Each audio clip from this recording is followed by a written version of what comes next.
Hey guys, Wyatt Claypool here. Right now, everyone in Canada is talking about what's happening at the G7 taking place in Kananaskis, Alberta. And it's not because anything shocking or dramatic has happened, quite the contrary. It's been very boring and predictable so far. And predictable in that everyone knew that Mark Carney and the Liberal government was lying when they were campaigning as being super anti Trump. So far, Mark Carney and the Liberals have been very friendly to Donald Trump and his administration because why wouldn't you be? Although Liberal supporters thought that they were going to try and get into a slugging match with Donald Trump as soon as they saw him, based on their extremely overheated rhetoric that we're going to match them tariff for tariff. We're going to try and sign new defense alliances in Europe. We're going to try to trade more in Asia and Europe and trade less with the United States. It was obviously not going to happen.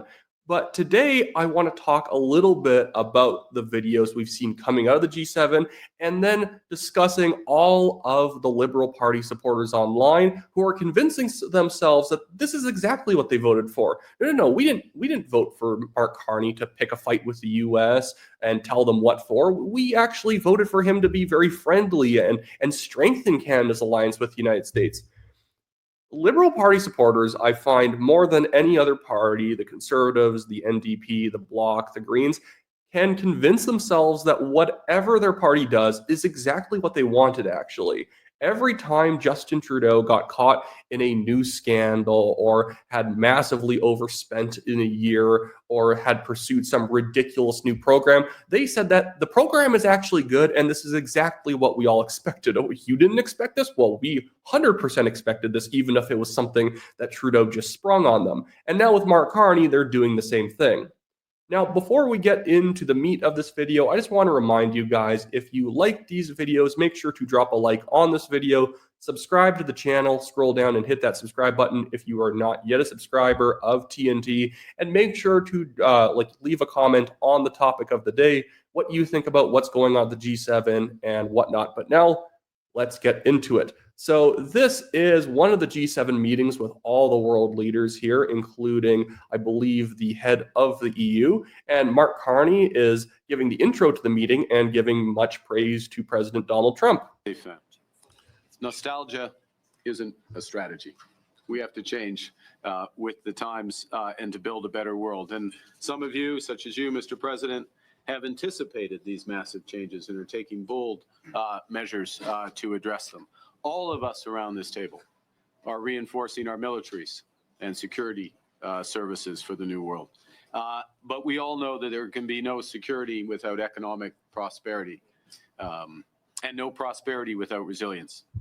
And in a world where shocks flow across the borders, that resilience comes from cooperation that starts around defense.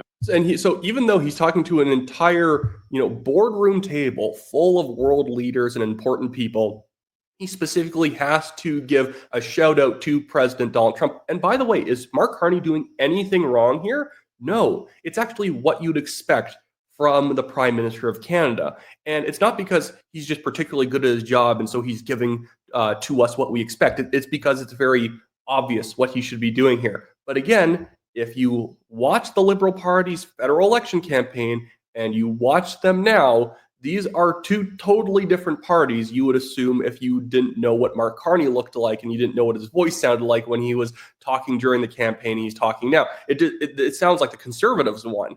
And again, I would expect even if the NDP somehow won an election, they'd probably also act this way at the G7. Because what else are you going to do? We have an economy like a tenth of the size of the United States. But now let's get into some other clips here, some other stuff that's been going down. I want to get into a little bit of some of these other clips of the meetings, and then I want to go to what Liberals have been saying to justify this, or even what they were saying before the meeting, hyping it up that Mark Carney's really going to, give Donald Trump what for or whatever. But here is the video that Mark Carney himself posted after his meeting with Donald Trump yesterday. Thanks for making the extra time. Appreciate it. Quite all right. Beautiful. Thank you. Perfect. All right. Just warm images, taking happy photos next to Trump. Again, is that wrong in any way? No, if anything, it's the right thing for him to do. Again, though, he didn't run on this. Here is another clip when Donald Trump is in a scrum with the press and they're asking very aggressive questions. Mark Carney even jumps in to try and politely diffuse it so that they can move on to other things happening at the G7. So some liberals have claimed, look, Mark Carney has to save Trump from the nasty press. If there is one thing that you know about Donald Trump, it's that he loves fighting with the press. He does not need to be saved from them. But it's Mark Carney obviously trying to be very friendly and dutiful. Oh, maybe we should be moving on. And someone pointed out, even in this clip, it's like Mark Carney looks at Trump, waits for permission for him to stop the questions, and then he does it. All Democrat-run cities, and they think they're going to use them to vote. It's not going to happen. Thank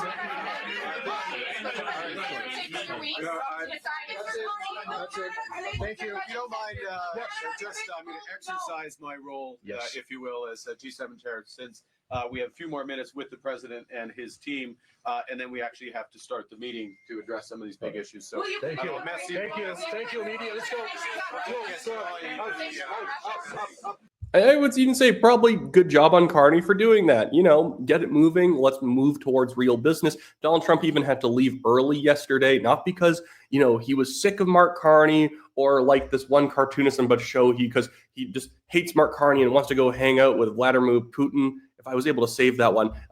No, it's because, you know, he's dealing with Iran right now. Nothing bad has happened. And again, that's kind of the point. Why are we hyping up that, like, oh my goodness, look, Donald Trump left. Does this mean that he's scared of Mark Carney, or does this mean that he's sick of Mark Carney? No. Mark Carney is acting the exact way that you would expect like Pierre Poilievre to have acted. Because again, this is a very scripted type of thing any prime minister would do. But you'll have people like this Chris Lavoisier person saying, the competent and confidence would have killed Trump, forcing his ego to compel him to leave. A wonderful address by PM Carney. I am proud that Canada is being seen as the best way to deal with the worst of American Trump. Like they're acting like this guy's acting like this was the reason why Donald Trump ended up leaving early yesterday, not because he had to deal with a terror state, Iran, fighting with Israel because Iran wanted to build nuclear weapons. No, it's because Carney droned on and gave a land like acknowledgement and whatnot. That's stupid to do, by the way, when we're trying to assert ourselves as a strong, independent country, when we start doing land acknowledgement, saying that we don't even really own any of this stuff. It's embarrassing. But now I want to move on to some other things that were posted. Here is a post of one of our favorite leftists on social media, Laura Babcock, reacting to this other person. Says, the G summit was much more productive today without Putin's sleeper agent sitting at the table. And Laura Babcock says, well done. Well done. So wait, we don't need the Americans? Because in other cases, the left is praising like Mark Carney for working with Donald Trump so well, for being respected by him. But then we also don't want him at the table, apparently, even though they're praising him for pleasing Donald Trump. Here is Laura Babcock's podcast the day before or the day of the G7 starting. And again, they're just the glee that they have in their made-up version of how politics works. She's talking to Americans, talking about how, you know, Carney's going to be able to really deal with Donald Trump. We look at the G7 summit and Carney is like making deals, man. Like, I mean, he's got this. There is some really strong systemic stuff going on with this government that is completely different from the previous government. Yes. That everything so far has been beyond what I could have expected. What are these people even talking about? Like, does this man have a Mark Carney body pillow at home? Because there's he's signing deals. What deals? He signed a deal with the UK with Keir Starmer for like some sort of trade agreement, something that any government was obviously going to do. That is like one deal I think they've made. I think they've signed some preliminary thing with France, and that was a few months ago. Nothing really setting the world on fire here. It's, again, what you'd almost exactly expect from the government of Canada to be doing. In this short amount of time. Carney's been a star. He's been a freaking star. Yeah, the whole world thinks that, right? I get emails from American viewers of the O Show all the time saying, we wish we had Carney. We're watching the kind of leadership that like they're nostalgic for. You know? That's a horrifying look. No, Americans are not emailing her. Do you know how I know Americans are not emailing this woman? Because I have a bigger viewer base than she does. Not because I'm super big, but I just have a bigger viewership base than she does. And I can tell you, I don't get a lot of emails from Americans. If I've ever gotten an email from American, maybe I could count them on one hand, because most Americans don't watch shows about Canada. It's just because Canada's a bit of a sideshow to the United States, as we kind of should be. We're very small. It would be like an American in like California really following what's going on in New Jersey. Unless you're like a hyper politico, you're not going to do that, let alone follow the microscopic party politics of another country like Canada. She's lying.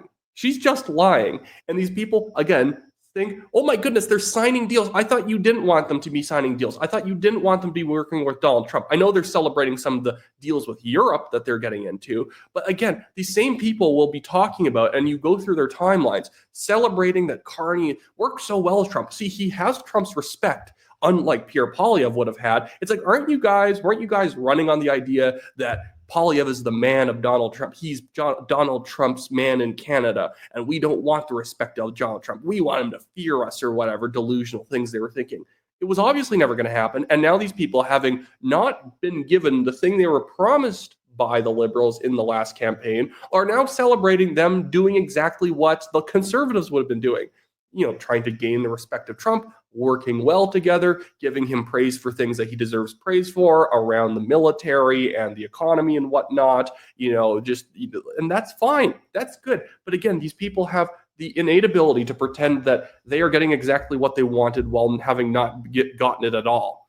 This other guy, Mike Gerald Gibbs, posts, according to CBC, Canadian officials say they did not give Trump the US-Canada friendship pin he's wearing. They don't know how he got it. He showed up wearing it. Interesting. Why is that interesting? These people have so little to talk about and grasp onto that they are now looking at like, oh my goodness, he's wearing a US-Canada pin. It must be because he is utterly terrified of the alpha male that is Mark Carney, so he stuck it on so Mark Carney wouldn't beat him with a sock full of nickels.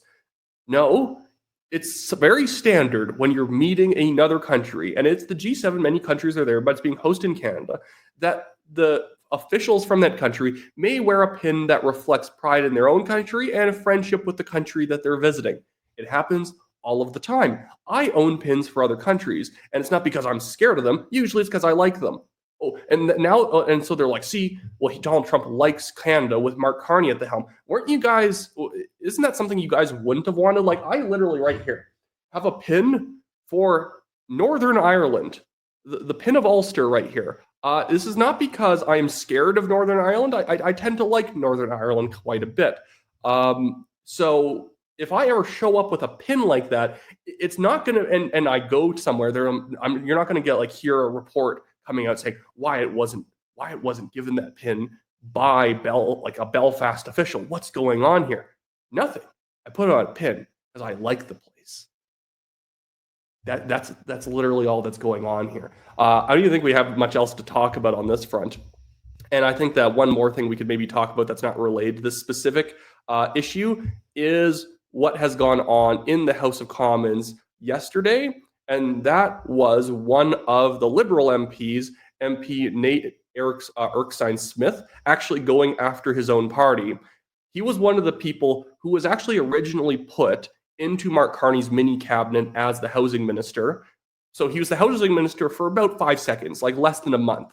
And then after the election, he's no longer housing minister, and that crappy former mayor of Vancouver is now the housing minister. And Nate Erskine-Smith seems to be really perturbed about it all, which is why he's now going after his own party for the truncated time that's been allotted in the House of Commons to get legislation passed. First, we should welcome greater parliamentary and civil society scrutiny. The government's proposed guillotine motion seeks to limit parliamentary debate at every stage of the bill. More concerning, it will jam all expert and public testimony and all committee scrutiny in less than 2 days. For what? Consider that Parliament isn't currently scheduled to sit between June 20th and September 15th. We are rushing legislation through Parliament under the auspices of an urgent threat, but we aren't willing to put Parliament to work for what, an additional week to get things right?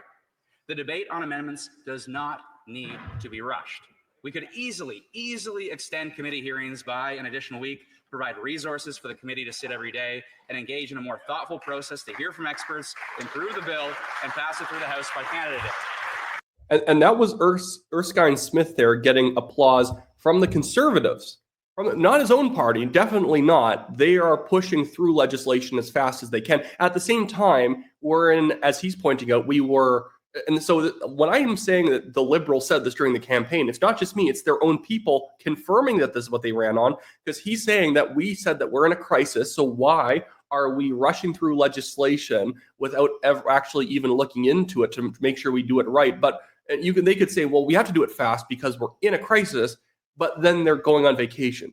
Why not extend the legislative session for a week or two, or maybe throughout the summer if we have such pressing work to do, and then we can do it right now, rather than putting a bunch of half-baked bills through the House of Commons now without proper oversight, without proper expert testimony, because I guess we all got to get a pina colada on vacation ASAP. So that's funny. That's something that we should be monitoring in the future, how many upset Liberals there are in the Mark Carney government. Because I've said this in previous videos, Mark Carney may have never been an elected official until recently, but the man is a politician through and through. He likes working with people in his government that he likes. And when I say that, I mean personally likes. They may not even be good at their jobs. The McGregor guy, who's now Gregor, the guy who is the former mayor of Vancouver, who's now housing minister, is objectively the worst pick he could have made. A man who has failed on housing on a municipal level is now going to be the housing minister on a federal level. And it replaced Nate Erskine Smith, who, although I wouldn't probably agree with his approach to housing, he's far more competent probably, at least in managing a ministry, than that guy was going to be. There's tons of people in Mark Carney's cabinet who are underqualified, who have failed multiple times. Chrystia Freeland, Melanie Jolie, Anita Anand. We have people like Sean Fraser in his third file after failing in immigration and housing. He is now the Attorney General. Make it make sense. Tons of people all over the place, either in the same ministry that they sucked at, or they've been shuffled over to another one despite sucking at the one that they were just at. Because Mark Carney likes being around people he's friendly with.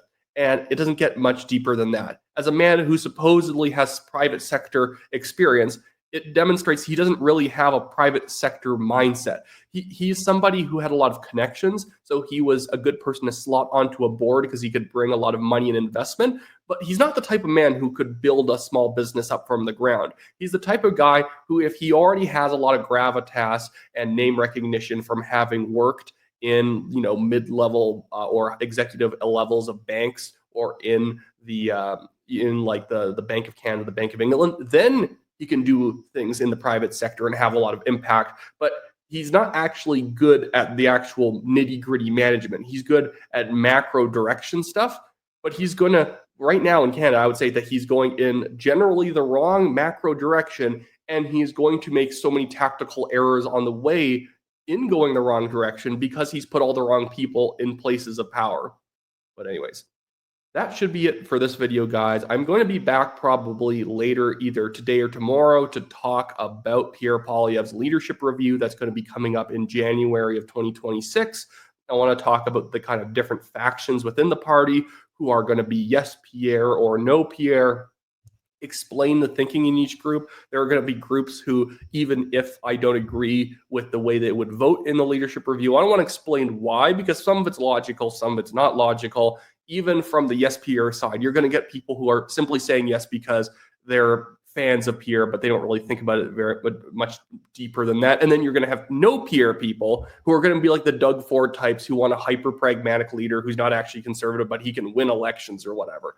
Anyways, but I'll be coming up with that probably in the next day or tomorrow after that. I don't know. I'm also traveling for the entire rest of the month. I mean, I literally go home to Calgary tomorrow, currently in Montana. I go home from Calgary, and then the next day I have a trip into the U.S., another trip into the U.S., and then I fly back. Then I go to Vancouver. Then I fly back from Vancouver. Then I go to Toronto. I'm going to be exhausted. And then July hits, and if you live in Calgary and it's July, Stampede's on at that time. And if you are at all political, it's a jam-packed time of the year. Anyways, so that should be it for me today, guys. See you later.